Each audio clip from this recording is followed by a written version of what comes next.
Hello दोस्तों, नमस्कार, जय Hind, love you. I hope आप लोग बहुत अच्छे होंगे। इसी के साथ आप लोगों का होप जीएस रिसर्च सेंटर में बहुत बहुत स्वागत है। चलिए, डेली सीरीज का सवाल है और आज थोड़ा सा कंसेप्ट को बदले हैं और वो कंसेप्ट जब पूरा आप वीडियो देखेंगे तो आपको समझ में आ जाएगा। डेली 25 सीरीज है और आपको लगभग 25 से 30 सवाल आपको दिए जाते हैं जो आप लोग अभी तक लगा चुके होंगे और आंसर की क्या नाम है मिला लीजिए और थोड़ा बहुत एलोबरेट कर लीजिएगा। चलिए, सवाल नंबर 1, 1937 से 1950 तक उत्तर प्रदेश को किस नाम से जाना जाता था। देखिए, 1937 से 1950 तक किस नाम से जाना जाता था। तो नामकरण की बात किया जाए, यदि नामकरण की बात किया जाए तो ऑप्शन नंबर इसका सही होगा, बी सही होगा, क्योंकि संयुक्त राज्य संयुक्त माना जाता था। क्या माना जाता है बेटा? संयुक्त। नामकरण की बात करनी हो तो आप ध्यान रखिएगा 1836 उत्तर प्रदेश के बारे में बता देते हैं, इतना ज्यादा हम एलोबरेट नहीं करेंगे, ठीक है ना। उत्तर प्रदेश उत्तर पश्चिम प्रांत के नाम से जाना जाता था। ये उत्तर पश्चिम प्रांत के नाम से जाना जाता था, उत्तर पश्चिम प्रांत के नाम से जाना जाता था बेटा। फिर इसको नाम बदल दिया गया 1877 में। इसका नाम बिल्कुल अथेंटिक बता रहे हैं, 1877 में वो पश्चिम को इसको कहा जाने लगा, इसको कहा जाने लगा आगरा। आगरा आगरा और एवं अवध का क्षेत्र कहा जाने लगा। किसका क्षेत्र कहा जाने लगा? आगरा और अवध का क्षेत्र कहा जाने लगा। 1902 में इसको क्या कह रहे थे हम? संयुक्त प्रांत के नाम से जानने लगे थे। देखिए, नामकरण हुआ नहीं है लेकिन संयुक्त नाम प्रांत के नाम से जानना हम लोग शुरू कर दिए थे, ठीक है ना। संयुक्त प्रांत के नाम से जानने लगे थे। संयुक्त प्रांत और आगरा अवध ये दोनों मिला के चलता रहा। 1937 के बाद से इसको संयुक्त प्रांत के नाम से घोषणा कर दिया गया था। संयुक्त प्रांत के नाम से घोषणा कर दिया गया इसका, संयुक्त प्रांत के नाम से, और ये चला 1950 तक चला था। तो अब यहाँ देखिएगा इसकी स्थापना कब हुई थी? तो 24 जनवरी 1950 को बेटा। 24 जनवरी, देखिएगा सॉरी, ये 24 जनवरी है। 24 जनवरी 1950 को इसकी स्थापना होती है, ठीक है ना। और राज्य का पुनर्गठन कब किया गया था? सब डेट याद करिएगा, जब उत्तर प्रदेश स्पेशल आप लगाएंगे तो वहां ये सवाल आएंगे। 1836, 1877, 1902, 1937, 1950, 24 जनवरी 1950। अब लिखिएगा क्या? अब लिखिएगा 1 नवंबर, सॉरी 1 नवंबर बेटा 1956 में क्या किया गया था? राज्य का पुनर्गठन कर दिया गया था। कब किया गया था? राज्य का पुनर्गठन कर दिया गया था। राज्य का विभाजन कब किया गया था? राज्य का विभाजन कब किया गया था? पहली बार 9 नवंबर 2000 को किया गया था, ठीक है ना। ये पूरा डाटा था, पहला सवाल था। और दूसरी बात आपको जानना जरूरी था, इसलिए हमने इसको बहुत अच्छी तरीके से मूल्यांकन कर दिया था। चलिए, अब तीसरे सवाल। दूसरे सवाल को, उत्तर प्रदेश कि किस शहर में भगवान शिव के सम्मान में कैलाश मेला का आयोजन किया जाता है? दूसरा नंबर सवाल है, किस में किया जाता है? तो सवाल बताइए और बहुत अच्छी तरीके से हैंडल करते चलिएगा, ठीक है ना। उत्तर प्रदेश के सहारा, आगरा का नाम सुने होंगे। आगरा का नाम ये सिकंदरा क्षेत्र के पाया जाता है बेटा, सिकंदरा क्षेत्र के जगह पे है। सिकंदरा क्षेत्र पर ये कब मनाया जाता है? प्रत्येक वर्ष बेटा, प्रत्येक वर्ष कब मनाया जाता है? प्रत्येक वर्ष सावन के महीने में बेटा, सावन के महीने में तीसरे सोमवार को मनाया जाता है। तीसरे सोमवार को, प्रत्येक सावन को तीसरे में। उत्तर प्रदेश में सबसे लंबी नहर कौन सी है? तो बताइएगा, उत्तर प्रदेश की सबसे लंबी नहर कौन सी है जो बनाई गई थी 1920 में बेटा? 1920 में से 1928 तक इसको बनाया गया था। तो बताइएगा यह कहाँ पे है? पीलीभीत का नाम सुने होंगे आप लोग, पीलीभीत बेटा, पीलीभीत का भी नाम सुने होंगे। और वो शारदा नहर हो जाएगी, शारदा नहर हो जाएगी। उत्तर प्रदेश में सबसे लंबी नहर तो बता दिया आप लोग। उत्तराखंड किस वर्ष अस्तित्व में आया था? उत्तराखंड अस्तित्व में आया था तो बताइएगा। अभी अभी आप लोगों को मैंने सवाल लगवाया है, ये याद रखिएगा, 9 नवंबर। ये बातें याद रखिएगा, 9 नवंबर की बात भूलिएगा नहीं तो आप गलत कर जाएंगे। 9 नवंबर की बात याद करके रखिएगा, ठीक है ना। चलिए, 1930 में सीवी रमन ने नोबेल पुरस्कार जीता था। किसके लिए नोबेल पुरस्कार उनको 1930 में दिया गया था?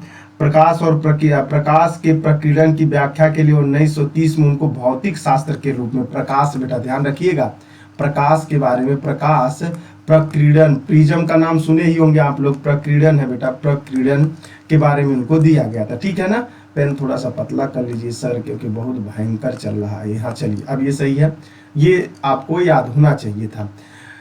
और ये क्या विक्रम सेठ द्वारा लिखी गई कौन सी किताब एक किताब के रूप में 10 नीति कथाओं का संग्रह है? बहुत अच्छा सवाल है। 6 नंबर सवाल है, तो बताइएगा कौन हो जाएगा? ऑप्शन नंबर हो जाएगा ब्रिस्टल टेलर साहब से, ठीक है ना। चलिए, हरिवंश राय बच्चन द्वारा लिखी गई आखिरी कविता का नाम बताइएगा, कब प्रकाशित हुई थी, वही बात पूछ रहे हैं। चलिए बताइएगा 7 नंबर सवाल, हरिवंश राव बच्चन की ये किस पे संबंधित थी? तो ये बेटा इंदिरा शायद इंदिरा गांधी हत्याकांड से संबंधित है। इंदिरा गांधी हत्याकांड, सही है, बिल्कुल सही है, कांड से है, इंदिरा कांड से संबंधित। कभी कभी मेमोरी है फ्रीक्वेंसी नहीं पकड़ता है, जब पकड़ लेता है तो बिल्कुल थकाथक चलता रहता है। चलिए, तो कब किया गया था? तो बताइएगा, ऑप्शन नंबर ए सही हो जाएगा। 1 नवंबर में। किससे संबंधित था ये? इंदिरा गांधी हत्याकांड से संबंधित। रक्त समूह प्रणाली की खोज किसने किया था? रक्त कितने प्रकार के होते हैं? तो 3-4 होते हैं, वो आपको पता ही है। महत्वपूर्ण रूप से कितने रक्त होते हैं? तो बताइएगा बेटा, ए, बी और वो होते हैं। महत्वपूर्ण प्रकार के मानव के रक्त कितने होते हैं? ए, बी, ओ होते हैं। आपको मैंने ये सवाल लगवाया हुआ है, पेस्ट कॉपी हुआ है, 1900 की बात है। लैंड स्टेनर थे बेटा, लैंड स्टेनर साहब थे जिन्होंने क्या नाम है खोज किया था। लैंड स्टेनर साहब ने किया था, मानव के 3 प्रकार के खोज किया था, ठीक है ना। कार्ल लैंड स्टेनर नाम था इनका, कार्ल लैंड स्टेनर। कब किया था? 1900 में। क्या किया था? तो रक्त समूह का वर्गीकरण। कितना किया था? तो 3, ए, बी, ओ के बारे में, बस इससे ज्यादा। यहाँ कंप्यूटर वर्म है, औद्योगिक नियंत्रण प्रणाली को निशाना बनाता है। इसे 2007 में ईरान के परमाणु कार्यक्रम पर आक्रमण किया गया था। तो बताइएगा क्या है बेटा? बहुत अच्छे, गुड शाबाश। इस सवाल का जवाब दीजिएगा, इस सवाल का जवाब दीजिए, क्या आ जाएगा? 9 नंबर सवाल है और इसका सवाल होगा स्टक स्नेट होगा बेटा, ये सवाल ऑप्शन नंबर बी सही है।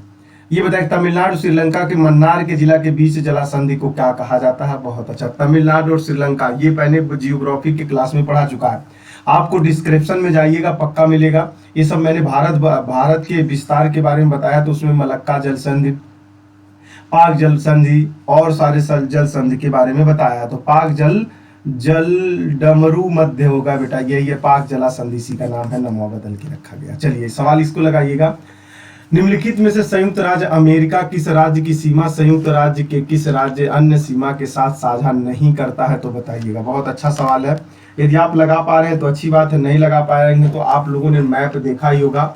और फ्लोरिडा का नाम तो सुना होगा, ये तो आपके साथ बॉर्डर शेयर करता ही है। रोड आइलैंड इसका भी करता है, मैरीलैंड इसका भी करता है, अलास्का का नहीं करता है, यही सही है ऑप्शन। दुनिया की तीसरी सबसे अधिक जनसंख्या वाला देश का नाम बताइए, दुनिया का सबसे, देखिएगा बताइएगा तीसरी कौन सा हो जाएगा बेटा, दुनिया का तीसरी जनसंख्या वाला राज्य बताइएगा। मुझे तो लगता है इंडोनेशिया होना चाहिए, लेकिन संयुक्त राज्य अमेरिका दे रहा है, इन्हीं दोनों में कंफ्यूजन सा लग रहा है मुझे। इस क्वेश्चन को मैं एक बार पिनअप करूंगा, देखा नहीं मैंने ध्यान से इसको, मुझे लगता है इंडोनेशिया और संयुक्त राज्य अमेरिका में थोड़ा सा कंफ्यूजन चल रहा है, ये देख लीजिएगा, ठीक है ना, एक बार थोड़ा सा चेक करेंगे। निम्नलिखित में से कौन सा शहर बहरीन की राजधानी है बेटा, बताइएगा। बहरीन की राजधानी है, बहरीन एक देश है तो आपको पता ही होगा, बताइएगा बहरीन किसकी राजधानी है बेटा। 13 नंबर सवाल उठ गया क्या? 13 नंबर नहीं है, ठीक है ना। चलिए बताइए 14 नंबर सवाल का जवाब बताइएगा बेटा, बताइएगा। मनामा शहर बहरीन की राजधानी है बेटा, क्या है? मनामा शहर बहरीन की राजधानी। प्रमुख अमीर होता है यहाँ का, ठीक है ना, प्रमुख कौन होता है? अमीर होता है, ये नाम याद रखिएगा। और चलिए आगे, पहली महिला लोकसभा, ये तो आप लोगों को बहुत पहले से भी पता होगा और अभी भी पता होना चाहिए, मीरा कुमारी हो जाएंगे। अब इसके बारे में क्या डेप्थ में जानकारी दें, और आपको भी पता ही है, मीरा कुमारी लोकसभा की पहली बन जाएंगी। वैसे कहा जाए तो ये निर्विरोध भी बनी थी, यदि आपको न पता हो, निर्विरोध बनी थी बेटा, निर्विरोध महिला बनी थी, निर्विरोध महिला बनी थी। तो इस बात को बहुत अच्छी तरीके से ध्यान रखिएगा। कब बनी थी सर, ये भी बता देते तो मजा आ जाता। हाँ हाँ हाँ, 3 जून 2009 को बनी थी। अब लीजिए, ये भी बता दिया आपको, आगे आ जाइएगा। स्वतंत्रता संग्राम 1857 का सिपाही विद्रोह, देखिए ये तो मतलब कूट के बताया गया है। कमेंट सेक्शन में इसको लिखिएगा आप लोग कहाँ पे हुआ था, मैं नहीं लिखने वाला, कमेंट सेक्शन में आप खुद लिखेंगे इस सवाल का जवाब। पारंपरिक अल्पाहार खांडवी किस भारतीय राज्य से संबंधित है? 17 नंबर सवाल का जवाब बताइएगा। 17 नंबर सवाल का जवाब, यह गुजरात से संबंधित है।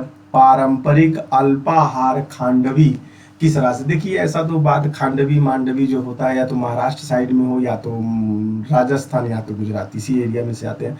भारत के पहले हिंदी भाषा के अखबार नाम बताए गए, पहली 30 ने प्रकाशित, बताइएगा। मारतंड, उदंत मारतंड, देखिएगा इसके बारे में आप वीडियो देखेंगे होप के नाम से, इतिहास जब खंगालेंगे इतिहास और समाचार पत्र के बारे में इतना बढ़िया से एनालिसिस किए हैं, एक एक सवाल को यहाँ बताना मेरी तरफ से उचित नहीं है, वीडियो जाके देखिएगा समझ में आ जाएगा। इनमें कौन सा गेहूं की उच्च पैदावार देने वाली बीज किस्म है जिसका भारत की हरित क्रांति में योगदान था। चलिए ये तो बहुत अच्छा सवाल है और होना भी चाहिए, बताइएगा कौन सा हो जाएगा बेटा, बताइए बताइए, चलिए चलिए चलिए, गुड शाबाश। लरमा रोजा तथा सोनारो 64 था बेटा, लरमा रोजा 64 था, यही सवाल था, ऑप्शन नंबर बी सही है। 19 का बी चाहिए, बहुत अच्छा इसने पैदावार भारत में बढ़ाया था। चलिए इसका जवाब दीजिए। 1948 भारतीय संविधान के प्रारंभिक मसौदा को किसने तैयार किया था। ये तो भैया आप लोगों को बहुत बार ये भी सवाल कराया गया है, वेनिगल नरसिम्हा राव ने किया था, वेनिगल नरसिम्हा राव ने किया था। 20 नंबर। उमेद भवन पैलेस किस शहर में है। मैं यहाँ पे गया हूँ और कॉफी भी पी के आया हूँ, बहुत बार यहाँ पे सर्च किया हूँ तो मुझे तो वैसे याद होगा। चलिएगा बताइएगा, जोधपुर में है बेटा। जोधपुर कहाँ है तो राजस्थान में, ठीक है ना। उमेद भवन कहाँ पे है, लावड़ी किस भारतीय राज्य की प्रसिद्ध लोक नृत्य है। आप जाइएगा लोक नृत्य से संबंधित, इससे पहले मैंने भारत जो 25 सीरीज करवाया है उसमें आप लोगों को 25 सीरीज ये क्या 2 दिन पहले कला और संस्कृत से संबंधित था, वो देखिएगा कितना बढ़िया से करवाया गया था, उसमें सारी चीजों को हमने ध्यान में रखा था। लावड़ी महाराष्ट्र से संबंधित है बेटा, कैसे संबंधित है, लोक नृत्य, और ये किससे संबंधित है, महाराष्ट्र से संबंधित है, ठीक है ना। आगे बढ़ते हैं, आगे बढ़िए सर। वह कौन सा अंतिम वर्ष था जब भारत में रेल बजट और केंद्रीय बजट अलग प्रस्तुत किया गया है। ये तो आप लोगों को पता होना चाहिए, नहीं पता है तो अभी जानकारी आप लोगों को मिल जाएगी। 25 फरवरी का नाम सुने हैं कि नहीं आप लोग, 25 फरवरी 2016 का यदि नाम सुने हो तो इसमें जो भी हो उसी को टिक कर दीजिए, ऑप्शन नंबर ए सही हो जाएगा। 73 से 85 तक बस तो भारत के गवर्नर जनरल कौन थे। 24 नंबर सवाल है, यदि आप हैंडल कर पाए तो बढ़िया है। वारेन हेस्टिंग था बेटा, कौन था, वारेन, कौन हो जाएगा, वारेन हेस्टिंग था, वारेन हेस्टिंग था, हेस्टिंग्स था, ठीक है ना, वारेन हेस्टिंग था। ये कौन सा, वारेन हेस्टिंग था। यही तो क्लावी के बाद आया था 1713, बहुत अच्छी तरीके से आप लोगों को पता है, इसको बताने की जरूरत नहीं पड़ेगी हमको। चलिएगा ये हो जाएगा 25 नंबर। निवेश जानकारी और क्रेडिट रेटिंग एजेंसी आई देखिए ICRA बताइएगा क्या मुख्यालय कहाँ पे है, ICRA का मुख्यालय कहाँ पर है बताइएगा। इसका सवाल का जवाब बताइएगा, तब मैं आपको 2 सवाल बताऊंगा। इसका है कहाँ पे है, गुरुग्राम हरियाणा में है बेटा, गुरुग्राम कहाँ पे, हरियाणा में है, और इसकी स्थापना हुई थी 1991 में। चलिए 2 आपको डाटा मिल गया कि नहीं मिल गया। ICRA का मुख्यालय हरियाणा के गुरुग्राम में है, इसकी स्थापना 1991 में हुई थी, याद कर लीजिएगा, बहुत अच्छा। चलिए आगे बढ़े। भारत सरकार ने निम्नलिखित में से किस द्वीप पर्यटन को अवैध बना दिया है बताइएगा। 26 नंबर सवाल को बताइएगा। सेंडिनल द्वीप था बेटा, सेंडिनल द्वीप यही पे अवैध घोषित कर दिया गया। सेंडिनल द्वीप का इतिहास आप लोग यूट्यूब पे जाइएगा, सर्च करिएगा, बहुत बड़ा इतिहास है इसका। 27/2021 भारतीय राज्य को पहले विमानपत्तन उद्घाटन किया गया था। खैर ये तो करंट अफेयर से सवाल लग जाए तो अच्छी बात है, नहीं लगेगा तो भी बुरी बात नहीं है। चलिएगा ये हो जाएगा। स्वतंत्र भारत के पहला रक्षा मंत्री, हाँ ये सवाल पूछे जा सकते हैं, तो बताइएगा कौन थे बेटा स्वतंत्र भारत के पहला रक्षा मंत्री। सरदार बल्लदेव सिंह थे बेटा, सरदार बल्लदेव साहब थे, ऑप्शन नंबर सी सही है। सरदार वल्लभ भाई पटेल के स्टैचू ऑफ यूनिटी किस नदी पर स्थित है, द्वीप पर स्थित। देखिए ये सब सवाल आप लोग बहुत पुराने सवाल नहीं है, न्यू ट्रेंड में सवाल है और आप लोगों को आना चाहिए, और मुझे भरोसा है कि आपको आ रहा होगा। अब तक जवाब दे चुके होंगे, जवाब दे चुके हैं तो 29 नंबर का सवाल जवाब हो जाएगा, ऑप्शन नंबर तापी नदी पे हो जाएगा। कौन सा हो जाएगा, तापी नदी पे हो जाएगा। 29 का तापी नदी पे ही होना चाहिए ना।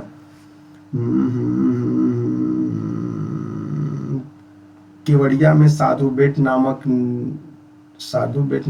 नदी द्वीप में स्थित था, शायद ऐसे ही कुछ था, नदी द्वीप में स्थित था। तापी नदी है या नर्मदा नदी है ना, नर्मदा नदी होना चाहिए। नर्मदा जिले के केवड़िया में हुआ था, नर्मदा के केवड़िया में हुआ था बेटा। इसको भी थोड़ा सा सस्पिशन में हो रहा, नर्मदा नदी ही होना चाहिए, तापी तो नहीं होगा, नर्मदा। इन्हीं दोनों में से कोई सही है। दो सवाल आज मुझे फंसा रहे हैं क्योंकि मैंने ध्यान नहीं दिया इस बात पे।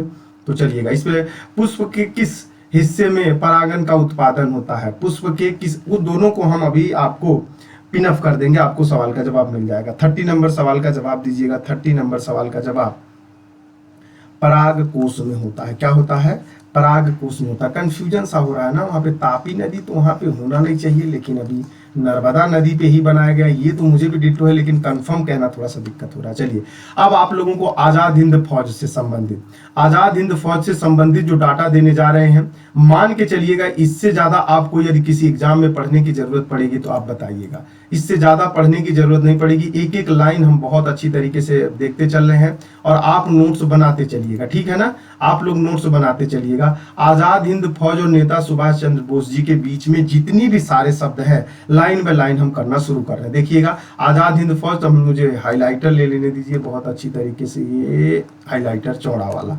आजाद हिंद फौज का गठन कब किया गया था? तो आप ये नोट कर लीजिएगा, 1942। एक चार्ट बनाते चलिएगा। मार्च 1942 में टोक्यो में रहे भारतीय रास बिहारी बोस के विचार में आया था। इन्होंने गठन का विचार करने के लिए किया था, आजाद हिंद फौज को सम्मेलन बुलाया था, ठीक है।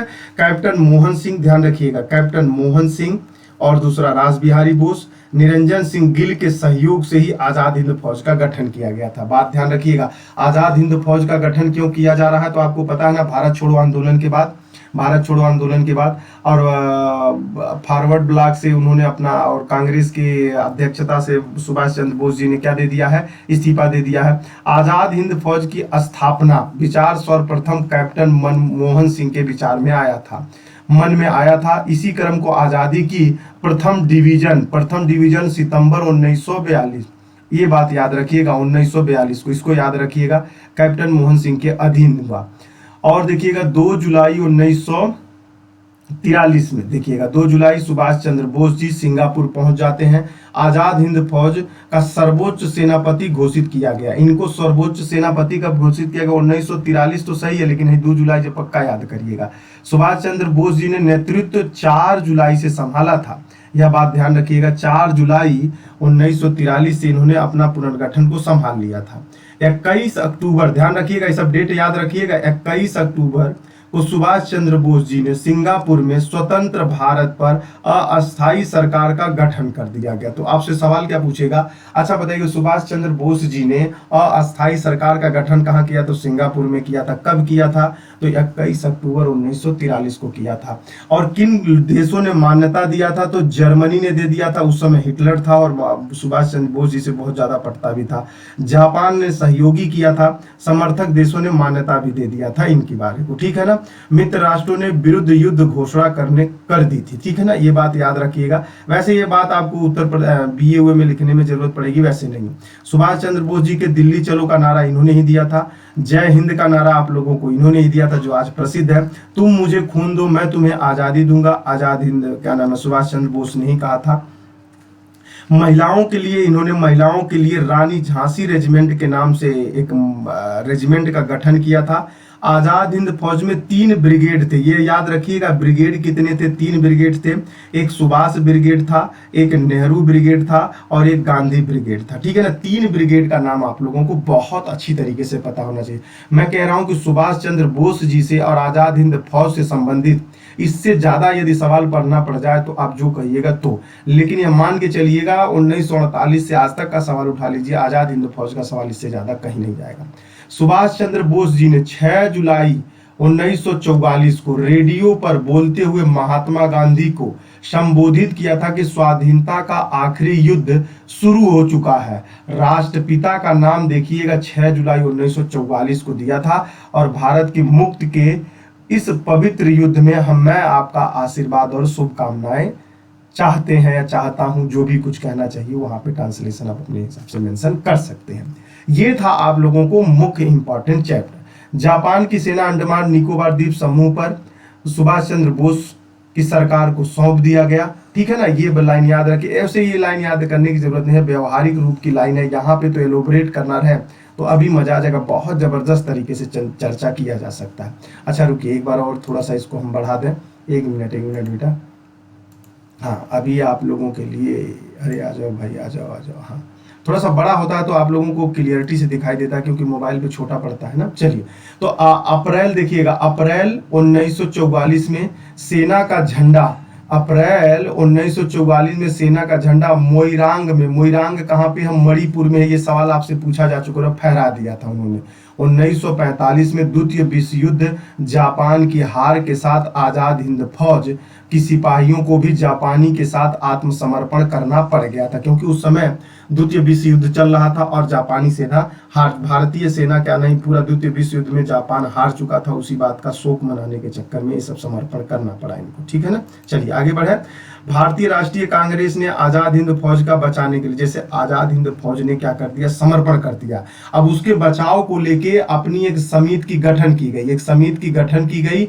उस समिति के सबसे नेतृत्व के रूप में भुल्ला भाई देसाई के नेतृत्व में कैलाश नाथ काटजू साहब थे, तेज बहादुर संप्रभु, अरुण असफ अली थे, जवाहरलाल नेहरू प्रमुख रूप से थे। लेकिन आपसे सवाल वल्लभ भाई भुल्ला भाई देसाई से ही पूछा जाता है, बात रखिएगा। देखिए मैं बताऊं आपको, जैसे प्रथम द्वितीय विश्व युद्ध शुरू हुआ 1938 में, उसके बाद जब 1945 में द्वितीय विश्व युद्ध समाप्त हुआ, तो वही मोराइंग में मणिपुर में जब हम लोगों ने अपना झंडा फहराया आजाद हिंद फौज के तहत, जापानी सेना हार गई और 2 मिनट में क्विक कर दिया गया उसको।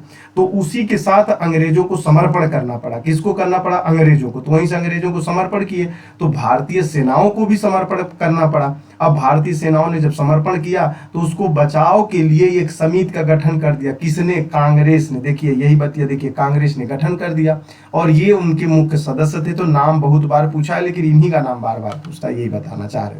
वकील के रूप में लड़ने, सुभाष चंद्र बोस सिंगापुर से जापान चले गए, वहीं से जापान, सिंगापुर से जापान चले गए। अनुमान है, ऐसा कुछ कहा नहीं जा सकता, अनुमान के आधार पर ताइपेई हवाई अड्डे पर विमान दुर्घटना से 18 अगस्त 1945 को उनकी क्या हो जाते हैं? शहीद हो जाते हैं। आप ऐसा कहिए, मृत्यु कहना नहीं सही है, शहीद हो जाते हैं, क्योंकि हम लोगों के लिए इन्होंने बहुत कुछ किया है और उस कहे हुए चीजों को शहीद हो जाते हैं, ठीक है ना। चलिएगा, तब ये शहीद हो जाते हैं।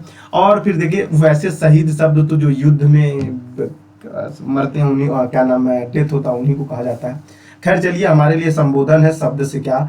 1945 में आजाद हिंद फौज के सिपाहियों को आत्मसमर्पण करना पड़ा, ये बात बता दी। बाद में ब्रिटिश सरकार के प्रति निष्ठा शपथ तोड़ने के आरोप में दिल्ली लाल किला, कहाँ मुकदमा चलाया गया था? तो दिल्ली लाल किला पे चलाया गया था। निर्णय विरुद्ध संपूर्ण देश में आंदोलन शुरू हो गया था। क्या हो गया बेटा? आंदोलन शुरू हो गया। 24 जनवरी 1946 को कैबिनेट मिशन भारत आ गया। उसी बात को ध्यान में रखते हुए 24 देखिएगा, ये डेट याद रखिएगा, 24 मार्च 1946 को कैबिनेट मिशन भारत आ गया।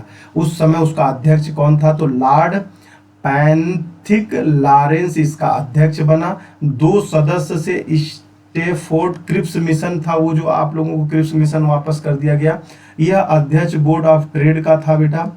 और एक एबी अलेक्जेंडर था जो नौ सैनिक क्या था, ये मंत्री था, ये भी वही पे आता है। तो कैबिनेट मिशन भारत कब आता है? 24 मार्च 1946 को भारत आता है। उसका अध्यक्ष कौन होता है? लॉरेंस होता है। 2 सदस्य, एक क्रिप्स होता है और एक अलेक्जेंडर होता है, ये बात याद रखिएगा। कैबिनेट मिशन ने त्रिस्तरीय शासन व्यवस्था को कहा था, ये बात याद रखिएगा। त्रिस्तरीय शासन व्यवस्था। कैबिनेट मिशन ने भारत के आगमन के समय, कैबिनेट मिशन जब भारत आया बेटा, कैबिनेट मिशन जब भारत आया तो मौलाना अबुल कलाम साहब राष्ट्रीय कांग्रेस के अध्यक्ष थे। तो पूछ लेगा, जब कैबिनेट मिशन 24 मार्च 1946 को जब कैबिनेट मिशन भारत आया, उस समय कांग्रेस का अध्यक्ष कौन था? तो अबुल कलाम आजाद थे, ठीक है ना। 24 अगस्त 1946 को पंडित जवाहरलाल नेहरू के नेतृत्व में भारत की पहली अंतरिम राष्ट्रीय सरकार की घोषणा की गई, ये भी बात याद रखिएगा। बिल्कुल डाटा टू डाटा दे रहे हैं, यहाँ कोई समझाने का तरीका नहीं, कोई एलोब्रेशन नहीं है, बिल्कुल एथेंटिक है। आप इस बात को गौर से कर लीजिएगा, यहाँ से कोई सवाल गलत हो जाए जो कहिएगा वो बात। 1946 में अंतरिम सरकार में असफ अली को रेल और परिवहन विभाग को सौंप दिया गया था। तो ये पूछ लेगा, अंतरिम सरकार में असफ अली को रेल और परिवहन विभाग किसको सौंपा गया? तो आपसे पूछा था ना अपना पहला मंत्री क्या नाम है रक्षा मंत्री कौन था, ऐसे आ जाता है। मुस्लिम लीग, ये बात ध्यान रखिएगा, मुस्लिम लीग 16 अगस्त 1946 को सीधे का मतलब प्रत्यक्ष कार्रवाई दिवस कलकत्ता में मनाया था। ये बात याद रखिएगा, मुस्लिम लीग ने सीधा प्रत्यक्ष कार्रवाई कब मनाया था, तो 16 अगस्त 1946 को मनाया था। कैबिनेट मिशन योजना के अंतर्गत संविधान सभा का गठन किया गया था। ये भी बात आप लोगों को याद करके रखने की जरूरत है। संविधान सभा का गठन कब किया गया था, संविधान सभा का गठन कैबिनेट मिशन के तहत किया गया था। कैबिनेट मिशन योजना के अनुसार जुलाई 1946 को सभा का चुनाव हुआ था। कैबिनेट मिशन योजना के अनुसार जुलाई 1946 को चुनाव, भारतीय स्वतंत्रता के समय इटली साहब थे, ब्रिटिश के प्रधानमंत्री थे। क्या थे? इटली था जो प्रधानमंत्री था। भारत के विभाजन के समय, स्वीकृत के समय कांग्रेस का अध्यक्ष कौन था, तो जेबी कृपलानी थी। देखिएगा, जब कैबिनेट मिशन भारत में आया था तो अब्दुल कलाम आजाद साहब थे। जब भारत का विभाजन होने लगा, जब भारत का विभाजन होने समा, तो उस समय जेबी कृपलानी उस समय क्या थी बेटा, अध्यक्ष थी। फ्रैंक मॉरिस जवाहरलाल नेहरू के जीवनी कार थे। ये बात याद रख लीजिएगा, बहुत कम डाटा मिलता है और सवाल बहुत अच्छा से बनाएगा तो पूछ लेगा। माउंटबेटन स्वतंत्र भारत के प्रथम गवर्नर जनरल थे। चक्रवर्ती सी राजगोपालचारी साहब स्वतंत्र भारत के प्रथम भारतीय गवर्नर जनरल थे। ये कंसेप्ट आप लोगों को बहुत अच्छी तरीके से पता है, मुझे पता है। डॉक्टर सीतारमैया साहब राष्ट्रीय कांग्रेस के सरकारी इतिहासकार थे। कांग्रेस के सरकारी इतिहासकार कौन थे, तो डॉक्टर सीतारमैया साहब थे।